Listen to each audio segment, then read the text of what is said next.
Hello, friends and beautiful people. Today I thought I would piggyback off of the last video I did about beating the winter blues and show you what my schedule for my zone looks like. Now we are in planting zone 6A, so I'm going to show you how we plan out when we're planting, when we're starting seeds, when we're transplanting, and when we're actually planting the garden. So I'm hoping that I know enough about video editor that I can insert one of the files here.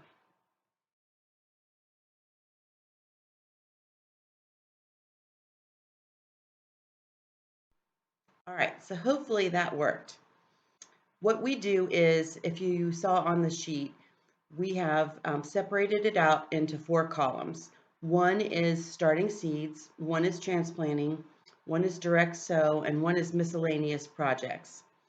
So around February 15th, and these dates are anytime after dates. So anytime after February 15th, we need to prune the grapes and prune the elderberries. And then we'll go to February 23rd, and basically I take that Saturday. So the Saturday after February 23rd, I'm going to start seeds. I'm going to start my bell peppers, my celery, my jalapenos, oregano, rosemary, and thyme. Now, these are seeds that I have probably saved. Some of these I may need to start, some of them I may not. Like the oregano, I'm not going to need to start seeds if we still live in the house that we're at now. And then on miscellaneous projects, that's the weekend that we will put our first batch of eggs in the incubator because we want those hens laying at the end of summer. So then if we go to the next weekend, we were going to be starting seeds for basil, broccoli, cabbage, cauliflower, eggplant, kale, sage, and tomatoes. Now, if you are going to have, I should interject here, if you're going to have freak weather events, you need to plan for that. So for me, if I'm starting these in the high tunnel and we're going to have an unusual cold snap or something like that, I'm going to have to put some heat out there. And then if you go over to the next row that I'm going to have to do, I'm going to direct sow some radishes. And that's if we're doing them outside. If I do those in the high tunnel, I can do those probably on the 23rd. But, again, it just depends on what the weather's like. Then under the miscellaneous projects, that's the time of year when I'm going to go out there and fertilize that garlic again and fertilize the asparagus again. Hopefully you mulch those in really well with leaves in the fall, and you're going to be able to actually to go in there now with some broken down leaves and actually do some fertilizing. And then March 24th, we're going to start kohlrabi, lettuce, and chard. And then we're going to direct sow our peas and spinach. This is when it's starting to get exciting. And then March 31st, I'm going to go ahead and put those carrot seeds right in the ground. April 7th is when it's a good time to start my cantaloupes, cucumbers, and watermelon seeds. And then I'm going to transplant the broccoli, cabbage, cauliflower, and kale out into the garden. Now I do have one of those little tent covers that I can put over anything if I need to. I will go ahead and put that over all of my brassicas, my cabbage, my cauliflower, anything like that that I'm planting out there because of the moths. I want to beat the cabbage moths and not let them lay their dirty little eggs. And then I'm actually going to transplant, direct sow my chives, leeks, onions, parsley, and turnips. Those things are in the ground, and those are going to be something that will be cold hardy if we were to get, if it gets, obviously it's not warm enough to take those tomatoes out there, but it's still okay for us to go ahead and direct sow those.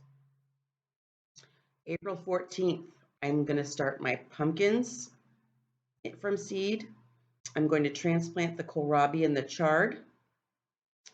April 21st, I'm going to transplant the lettuce. Now, I never start lettuce from seeds and then transplant it. But if that's something that you do, I went ahead and put that on the chart. I usually just direct sow my lettuce and let it go wild. You've seen that. And then I'm actually going to direct sow my arugula, beets, and parsnips. And then the following weekend, I get to plant my potatoes. And that is just your regular yellow and white potatoes. That's not your sweet potatoes. Um, May 5th, I'm going to transplant the basil, oregano, sage, and thyme. I'm going to direct sow my cilantro and dill. And then we're going to start prepping that in-ground garden. And any perennials that we have that we need to thin and transplant, that would also happen on that May 5th weekend. And then because of our last frost date, supposedly May 12th is our good to go date. So we're going to transplant our bell peppers, celeries, jalapenos, rosemary, and tomatoes out into the garden. We're going to direct sow our green beans, and that's when I usually will direct sow, go ahead and sow in my cosmos and zinnias. And then we're going to finish up the prep work for the in-ground garden because on May 19th, we're going to transplant the cantaloupes, cucumbers, eggplant, pumpkins, and watermelon. And we're going to direct sow the corn, okra, winter squash, and zucchini. And most of that's going to go out into that in-ground garden. So that's why we need to have it done. And then we're actually going to hold off until May 26th to plant sweet potatoes. So that's kind of how my brain works. The OCD in me kind of has to be a planner and plan those things out. I actually schedule my Saturdays as high tunnel days from, the end of February all the way up until Labor Day or Memorial Day. And that's just something that we're doing for us. So, and it helps us to keep a good schedule and not plan over top of each other. Now I will go back into that, and my husband actually has me putting this on his calendar. We have a shared calendar where we put birthdays and birthday parties and things like that. And he actually has me going back in there and putting things that I need for him to get done by certain dates. Like I'm taking the week between Christmas and New Year's, and we're going to, hopefully, weather permitting, we're going to go slam down a bunch of the wood chips out in the garden in between the rows. And then at some point, we're going to do the high tunnel. I'd like to have that done before I start seeds because sometimes if I start too many seeds that they don't fit on all those wall units, then I'm going to have to run them down the middle again, and we don't want to have to work around that, and that's what we ran into last year.